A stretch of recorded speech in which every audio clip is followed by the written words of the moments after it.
I'm Addison Smith with Campus Reform. We're here at the streets of Georgetown University today to get students' reactions to some of the craziest tweets, craziest comments that professors have made. Do students think that professors are actually able to completely separate their politics from the classroom? No animosity, no bias whatsoever?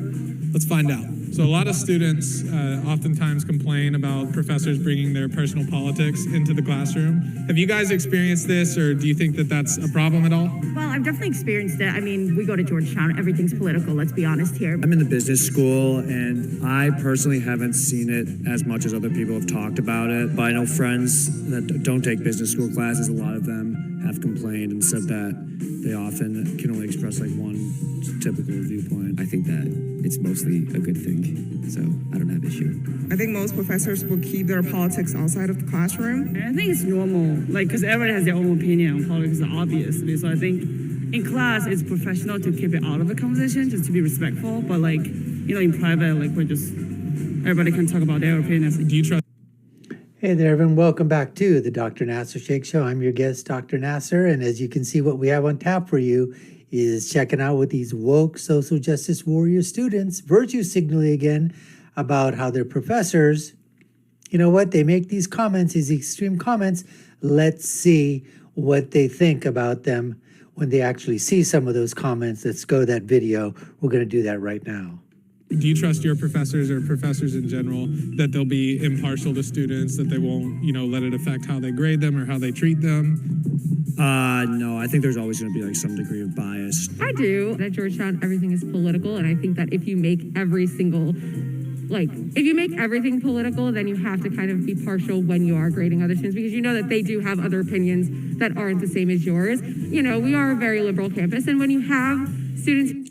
One thing also we have to mention, obviously this was done during the time, probably during COVID, obviously, but people are going to be looking back on this years later. I'm looking at it right now, all right, in 2023. But, people are going to look at 5, 6, 7 years in the future. They're going to 10 years in the future. They're going to go, what? You were outside and you're wearing a freaking mask. Outside. Look at this guy here. I don't know if you can see it. This guy right here, he's wearing a freaking mask. They're outside, folks. It's unbelievable. How stupid are we? Who don't necessarily share the same views as professors, and then they're being treated differently in class, or their opinions are being treated differently in class. It's very obvious to everyone. And I don't think at the end of the day anyone's going to be graded poorly for just having an opinion. I don't think that's what... No, of course not. No one's going to be graded poorly for having an opinion. Absolutely not. These professors, we can trust these leftists, right? These lunatics, these leftists, these liberals.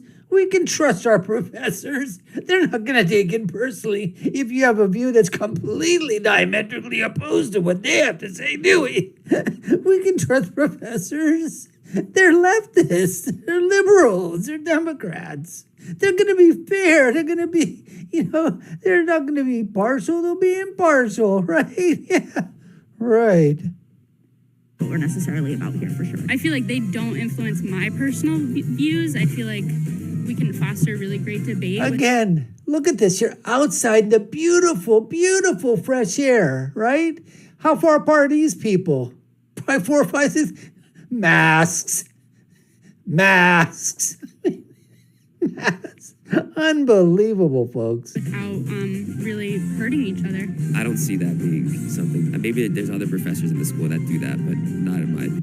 The only nice thing about this guy here, he's a leftist with his views probably, but he doesn't have a mask on, so he gets some points right there. I think all the professors I've met have been pretty good in that area.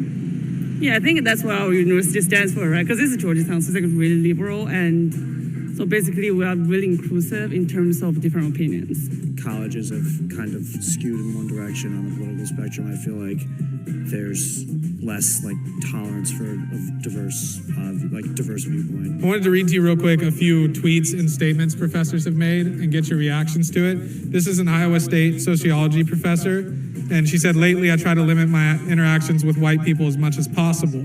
I can't with the self-importance and performance, especially during Black History Month." This next one right here is a Mercer theology professor who wrote in a devotional, Dear God, please help me to hate white people, or at least I want to hate them. At least I want to stop caring about them individually and collectively. We have a Syracuse religion professor who said that conservatism is a euphemism for white supremacy. Then this last one right here is from a Drake English professor who said, I was just pondering how much hatred I feel towards all the Republican they need to suffer.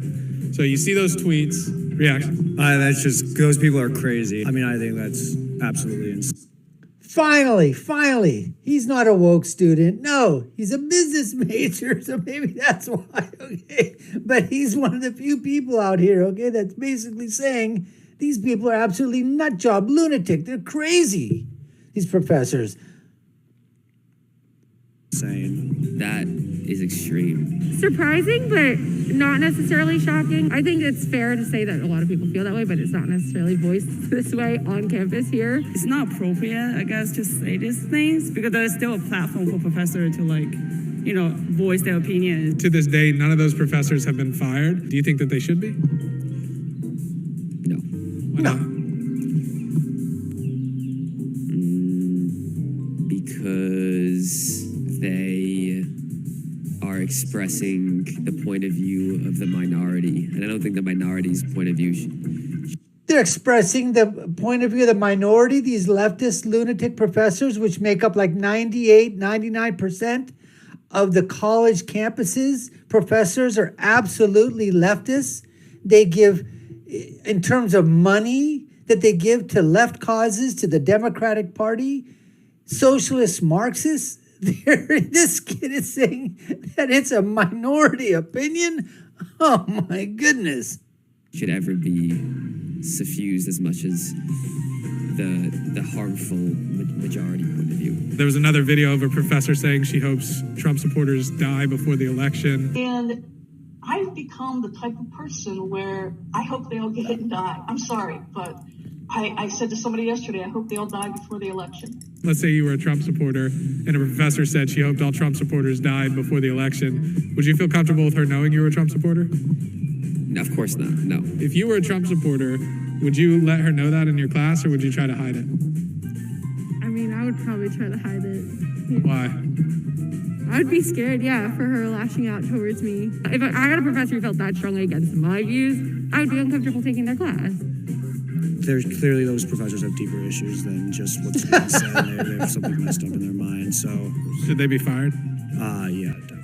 I think it's very irresponsible for any university to employ people who can't express their political views in a professional way. Reading those tweets, it's very much like, I try not to interact with white people. That could be a problem to bring into the classroom because as a white student, of course, I would want you to be able to interact with. Yeah, you're gonna have to interact with some white students. I can certainly see why students would feel very uncomfortable in a situation like that. You saw your professor tweeting that about people that believe things that you believe in and people who are the...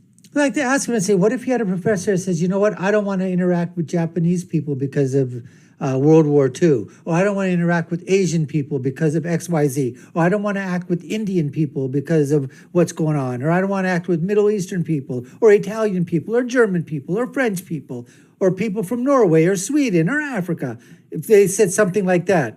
I mean, do you know what an uproar there would be? Racism, the R word would be thrown out, B word would be thrown out, bigotry, you're phobia, phobic, all whatever you want to put in front of phobic. I mean, everything would be out there. But, you can say all you want. You can say, I want to interact with white people. And then why do YT? Why the cowardly way of putting YT in there? Why not just spell it out? Or maybe this professor's too stupid to spell out white.